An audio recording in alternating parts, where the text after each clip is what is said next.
Chapter 20. Jonathan Harker's Journal, October 1st, evening. I found Thomas Snelling in his house at Bethnal Green, but unhappily he was not in a condition to remember anything. The very prospect of beer which my expected coming had opened to him had proved too much, and he had begun too early on his expected debauch. I learned, however, from his wife, who seemed a decent, poor soul, that he was only the assistant of Smollett, who of the two mates, was the responsible person. So off I drove to Walworth, and found Mr. Joseph Smollett at home and in his shirt-sleeves, taking a late tea out of a saucer. He is a decent, intelligent fellow, distinctly a good, reliable type of workman, and with a headpiece of his own.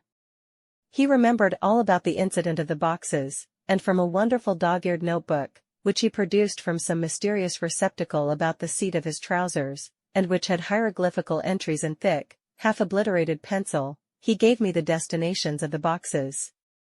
There were, he said, 6 in the cartload which he took from Carfax and left at 197, Chicksend Street, Mile End, New Town, and another 6, which he deposited at Jamaica Lane, Bermondsey. If then the Count meant to scatter these ghastly refuges of his over London, these places were chosen as the first of delivery, so that later he might distribute more fully.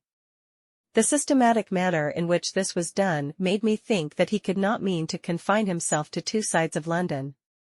He was now fixed on the far east, on the northern shore, on the east of the southern shore, and on the south. The north and west were surely never meant to be left out of his diabolical scheme, let alone the city itself and the very heart of fashionable London in the southwest and west. I went back to Smollett, and asked him if he could tell us if any other boxes had been taken from Carfax. He replied, "Well, governor, you've treated me very handsome. I had given him half a sovereign, and I'll tell yer all I know. I heard a man by the name of Bloxham say 4 nights ago in the R and Ounds, in Pincher's Alley, as 'ow he and his mate 'ad a rare dusty job in a old 'ouse at Purfleet. There ain't a many such jobs as this 'ere, and I'm thinkin' that maybe Sam Bloxham could tell ye summat." I asked if he could tell me where to find him. I told him that if he could get me the address it would be worth another half-sovereign to him. So he gulped down the rest of his tea and stood up, saying that he was going to begin the search then and there. At the door he stopped, and said, "Look 'ere, governor, there ain't no sense in me a-keeping you 'ere. I may find Sam soon, or I mayn't, but anyhow he ain't like to be in a way to tell ye much tonight. Sam is a rare one when he starts on the booze.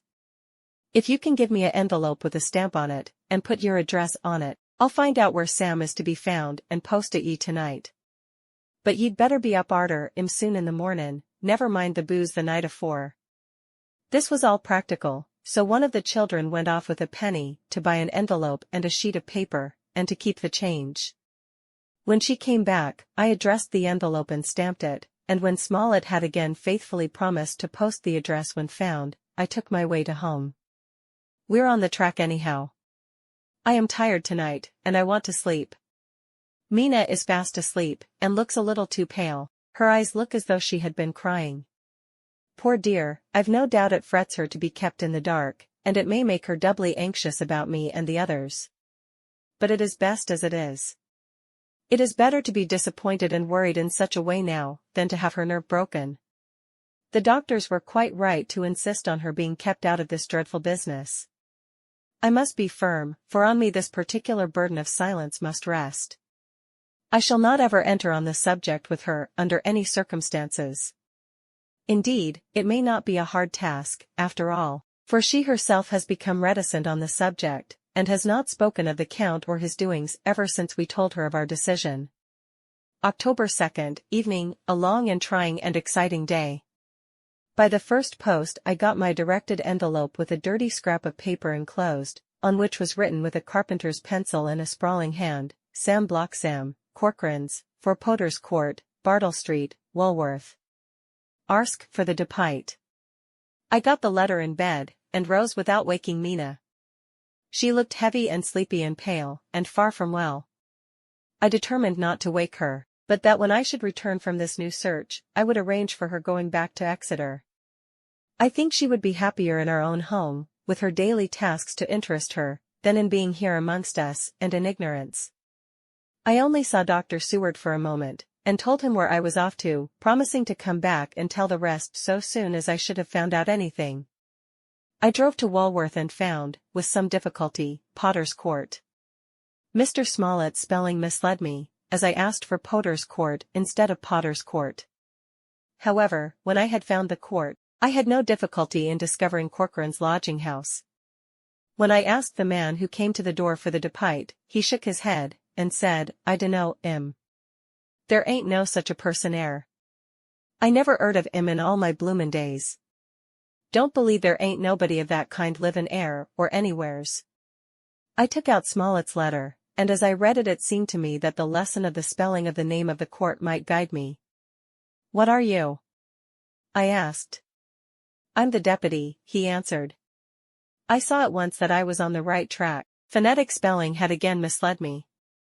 A half-crown tip put the deputy's knowledge at my disposal, and I learned that Mr. Bloxam, who had slept off the remains of his beer on the previous night at Corcoran's, had left for his work at Poplar at 5 o'clock that morning.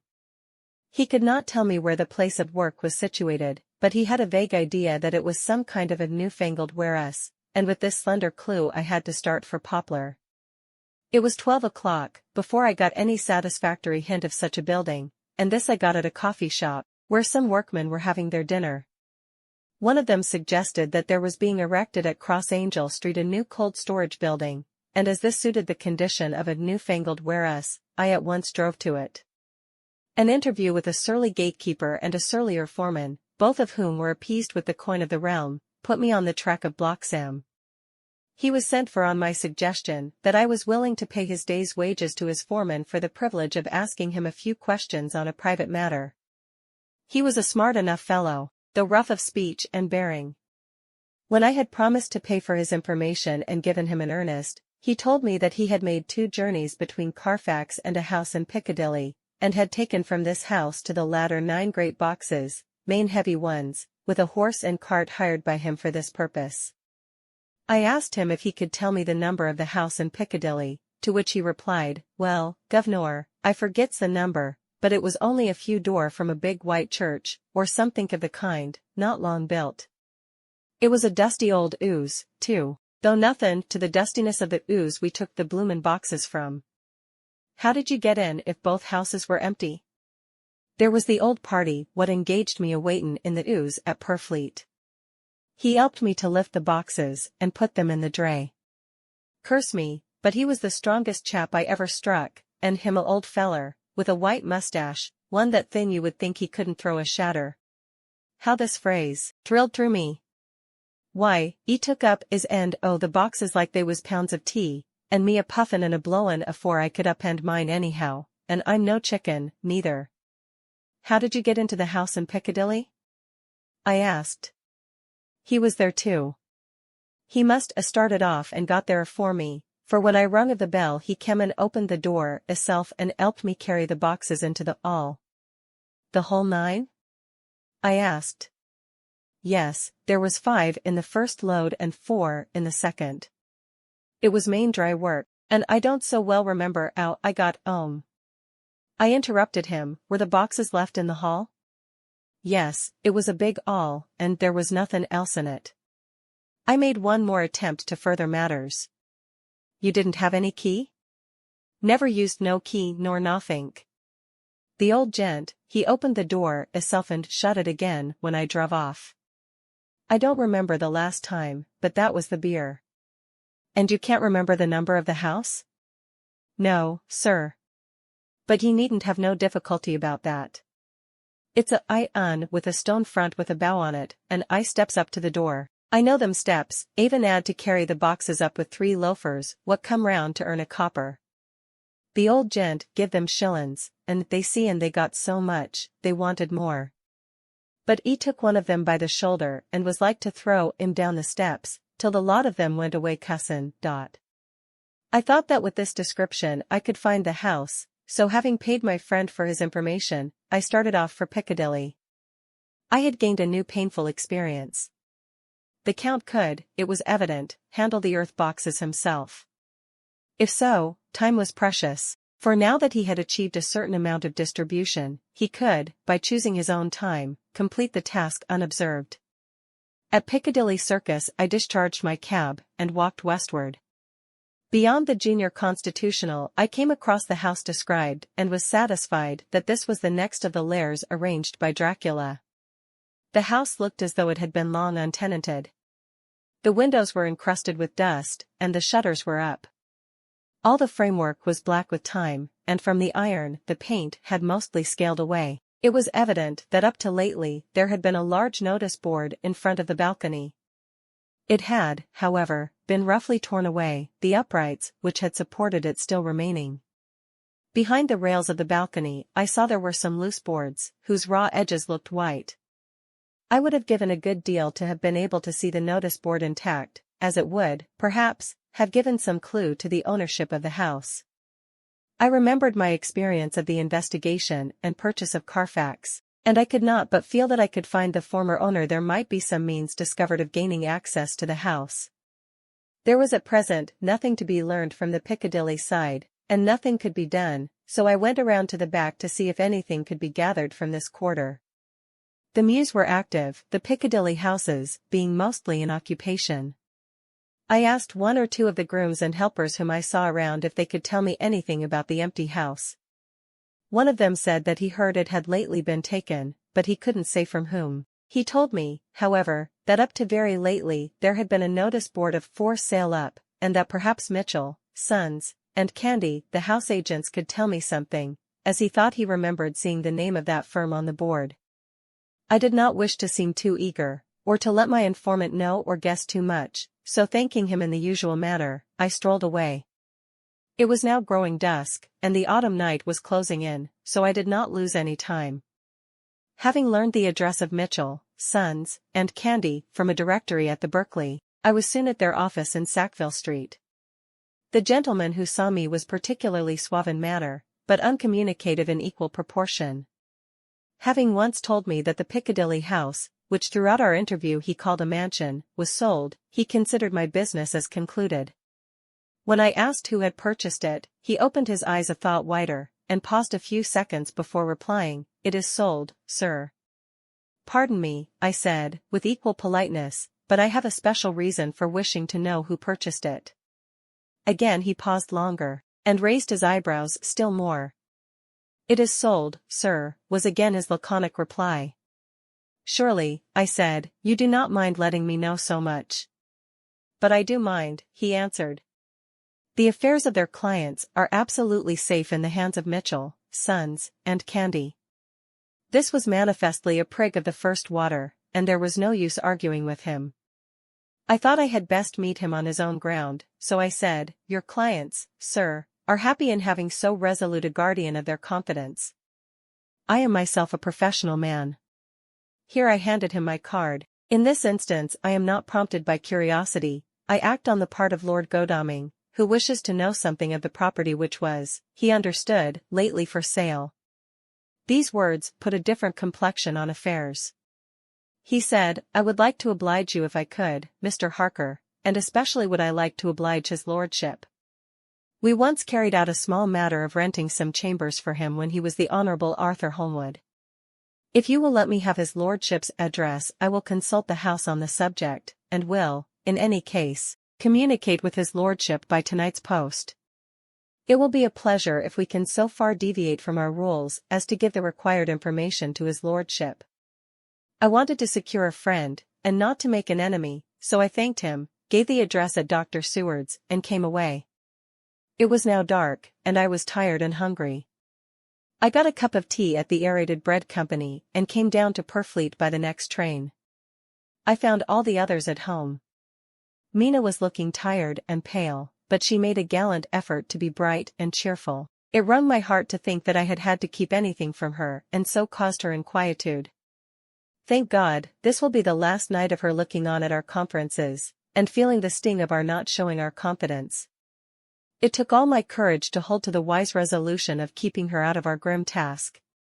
She seems somehow more reconciled, or else the very subject seems to have become repugnant to her, for when any accidental allusion is made she actually shudders. I am glad we made our resolution in time, as with such a feeling as this, our growing knowledge would be torture to her.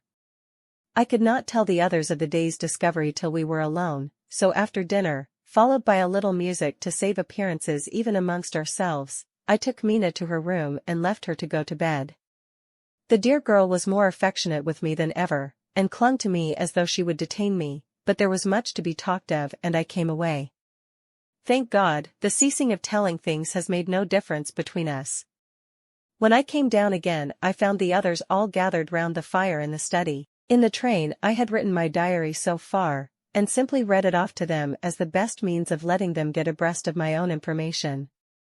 When I had finished, Van Helsing said, "This has been a great day's work, friend Jonathan.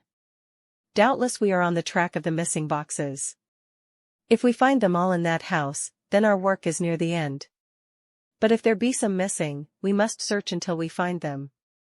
Then shall we make our final coup, and hunt the wretch to his real death." We all sat silent a while, and all at once Mr. Morris spoke. "Say, how are we going to get into that house?" "We got into the other," answered Lord Godalming quickly. "But, Art, this is different. We broke house at Carfax, but we had night and a walled park to protect us. It will be a mighty different thing to commit burglary in Piccadilly, either by day or night. I confess I don't see how we are going to get in unless that agency duck can find us a key of some sort." Lord Godalming's brows contracted, and he stood up and walked about the room. By and by he stopped and said, turning from one to another of us, "Quincy's head is level. This burglary business is getting serious. We got off once all right, but we have now a rare job on hand. Unless we can find the Count's key basket."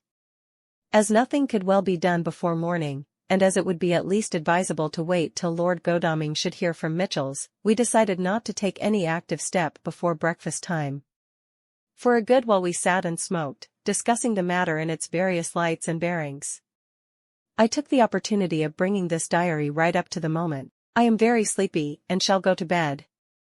Just a line. Mina sleeps soundly and her breathing is regular. Her forehead is puckered up into little wrinkles, as though she thinks even in her sleep. She is still too pale, but does not look so haggard as she did this morning. Tomorrow will, I hope, mend all this. She will be herself at home in Exeter. Oh, but I am sleepy." Dr. Seward's Diary, October 1st. I am puzzled afresh about Renfield. His moods change so rapidly that I find it difficult to keep touch of them, and as they always mean something more than his own well-being, they form a more than interesting study. This morning, when I went to see him after his repulse of Van Helsing, his manner was that of a man commanding destiny. He was, in fact, commanding destiny, subjectively. He did not really care for any of the things of mere earth, he was in the clouds and looked down on all the weaknesses and wants of us poor mortals. I thought I would improve the occasion and learn something, so I asked him, "What about the flies these times?" He smiled on me in quite a superior sort of way, such a smile as would have become the face of Malvolio, as he answered me, "The fly, my dear sir, has one striking feature.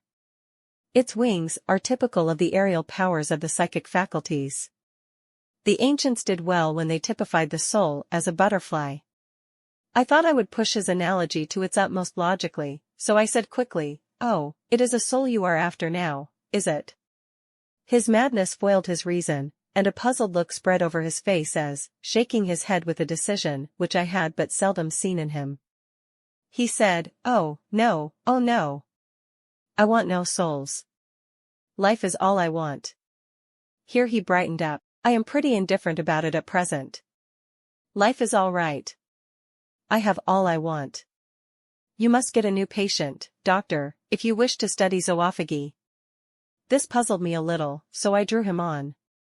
"Then you command life. You are a god, I suppose?" He smiled with an ineffably benign superiority. "Oh no. Far be it from me to arrogate to myself the attributes of the deity. I am not even concerned in his especially spiritual doings. If I may state my intellectual position, I am, so far as concerns things purely terrestrial, somewhat in the position which Enoch occupied spiritually." This was a poser, to me. I could not at the moment recall Enoch's appositeness, so I had to ask a simple question, though I felt that by so doing I was lowering myself in the eyes of the lunatic. And why with Enoch? Because he walked with God. I could not see the analogy, but did not like to admit it, so I harked back to what he had denied. So you don't care about life and you don't want souls. Why not? I put my question quickly and somewhat sternly, on purpose to disconcert him. The effort succeeded. For an instant he unconsciously relapsed into his old servile manner, bent low before me, and actually fawned upon me as he replied. I don't want any souls, indeed, indeed. I don't. I couldn't use them if I had them. They would be no manner of use to me. I couldn't eat them or— He suddenly stopped and the old cunning look spread over his face, like a wind sweep on the surface of the water. And doctor, as to life, what is it after all? When you've got all you require, and you know that you will never want, that is all. I have friends, good friends, like you, Dr. Seward. This was said with a leer of inexpressible cunning. I know that I shall never lack the means of life. I think that through the cloudiness of his insanity he saw some antagonism in me, for he at once fell back on the last refuge of such as he, a dogged silence. After a short time I saw that for the present it was useless to speak to him. He was sulky, and so I came away. Later in the day he sent for me. Ordinarily I would not have come without special reason, but just at present I am so interested in him that I would gladly make an effort. Besides, I am glad to have anything to help pass the time. Harker is out, following up clues, and so are Lord Godalming and Quincy. Van Helsing sits in my study poring over the record prepared by the Harkas. He seems to think that by accurate knowledge of all details he will light up on some clue. He does not wish to be disturbed in the work, without cause. I would have taken him with me to see the patient, only I thought that after his last repulse he might not care to go again. There was also another reason. Renfield might not speak so freely before a third person as when he and I were alone. I found him sitting in the middle of the floor on his stool, a pose which is generally indicative of some mental energy on his part. When I came in, he said at once, as though the question had been waiting on his lips. What about souls? It was evident then that my surmise had been correct. Unconscious cerebration was doing its work, even with the lunatic. I determined to have the matter out. What about them yourself? I asked. He did not reply for a moment, but looked all around him, and up and down, as though he expected to find some inspiration for an answer. I don't want any souls, he said in a feeble, apologetic way. The matter seemed preying on his mind, and so I determined to use it, to be cruel only to be kind. So I said, you like life, and you want life? Oh yes. But that is all right. You needn't worry about that. But, I asked, how are we to get the life without getting the soul also? This seemed to puzzle him, so I followed it up, a nice time you'll have some time when you're flying out here, with the souls of thousands of flies and spiders and birds and cats buzzing and twittering and moaning all around you. You've got their lives, you know, and you must put up with their souls. Something seemed to affect his imagination, for he put his fingers to his ears and shut his eyes, screwing them up tightly just as a small boy does when his face is being soaped. There was something pathetic in it that touched me.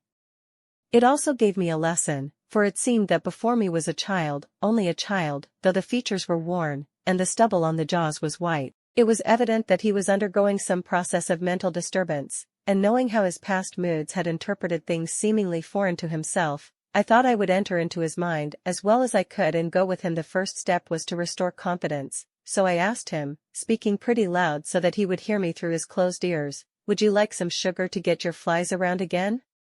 He seemed to wake up all at once, and shook his head. With a laugh he replied, not much. Flies are poor things, after all. After a pause, he added, but I don't want their souls buzzing round me, all the same. Or spiders? I went on. Blow spiders. What's the use of spiders? There isn't anything in them to eat or— He stopped suddenly as though reminded of a forbidden topic. So. I thought to myself, this is the second time he has suddenly stopped at the word drink. What does it mean? Renfield seemed himself aware of having made a lapse, for he hurried on, as though to distract my attention from it, I don't take any stock at all in such matters. Rats and mice, and such small deer, as Shakespeare has it, chicken feet of the larder, they might be called. I'm past all that sort of nonsense. You might as well ask a man to eat molecules with a pair of chopsticks, as to try to interest me about the less carnivora, when I know of what is before me. I see, I said. You want big things that you can make your teeth meet in? How would you like to breakfast on an elephant? What ridiculous nonsense you are talking. He was getting too wide awake, so I thought I would press him hard. I wonder, I said reflectively, what an elephant's soul is like. The effect I desired was obtained, for he at once fell from his high horse and became a child again. I don't want an elephant's soul, or any soul at all, he said. For a few moments he sat despondently. Suddenly he jumped to his feet, with his eyes blazing and all the signs of intense cerebral excitement. To hell with you and your souls, he shouted. Why do you plague me about souls? Haven't I got enough to worry, and pain, to distract me already, without thinking of souls? He looked so hostile, that I thought he was in for another homicidal fit, so I blew my whistle. The instant, however, that I did so he became calm, and said apologetically, Forgive me, doctor. I forgot myself. You do not need any help. I am so worried in my mind that I am apt to be irritable. If you only knew the problem I have to face, and that I am working out, you would pity, and tolerate, and pardon me. Pray do not put me in a strait waistcoat. I want to think, and I cannot think freely when my body is confined. I am sure you will understand. He had evidently self-control, so when the attendants came I told them not to mind, and they withdrew. Renfield watched them go. When the door was closed, he said with considerable dignity and sweetness, Dr. Seward, you have been very considerate towards me. Believe me that I am very, very grateful to you. I thought it well to leave him in this mood, and so I came away. There is certainly something to ponder over in this man's state. Several points seem to make what the American interviewer calls a story, if one could only get them in proper order. Here they are: will not mention drinking. Fears the thought of being burdened with the soul of anything. Has no dread of wanting life in the future. Despises the meaner forms of life altogether, though he dreads being haunted by their souls. Logically, all these things point one way. He has assurance of some kind that he will acquire some higher life. He dreads the consequence, the burden of a soul. Then it is a human life he looks to. And the assurance. Merciful God! The Count has been to him, and there is some new scheme of terror afoot. Later, I went after my round to Van Helsing and told him my suspicion. He grew very grave, and after thinking the matter over for a while asked me to take him to Renfield. I did so. As we came to the door we heard the lunatic within singing gaily, as he used to do in the time which now seems so long ago. When we entered, we saw with amazement that he had spread out his sugar as of old. The flies, lethargic with the autumn, were beginning to buzz into the room. We tried to make him talk of the subject of our previous conversation, but he would not attend. He went on with his singing, just as though we had not been present. He had got a scrap of paper and was folding it into a notebook. We had to come away as ignorant as we went in. His is a curious case indeed. We must watch him tonight. Letter, Mitchell, Sons and Candy to Lord Godalming. October 1st. My lord, we are at all times only too happy to meet your wishes. We beg, with regard to the desire of your lordship, expressed by Mr. Harker on your behalf, to supply the following information concerning the sale and purchase of number 347, Piccadilly. The original vendors are the executors of the late Mr. Archibald Wintersuffield. The purchaser is a foreign nobleman, Count de Ville, who effected the purchase himself, paying the purchase money in notes over the counter, if your lordship will pardon us using so vulgar an expression. Beyond this, we know nothing whatever of him. We are, my lord, your lordship's humble servants, Mitchell, Sons and Candy. Dr. Seward's Diary, October 2nd. I placed a man in the corridor last night, and told him to make an accurate note of any sound he might hear from Renfield's room, and gave him instructions that if there should be anything strange he was to call me.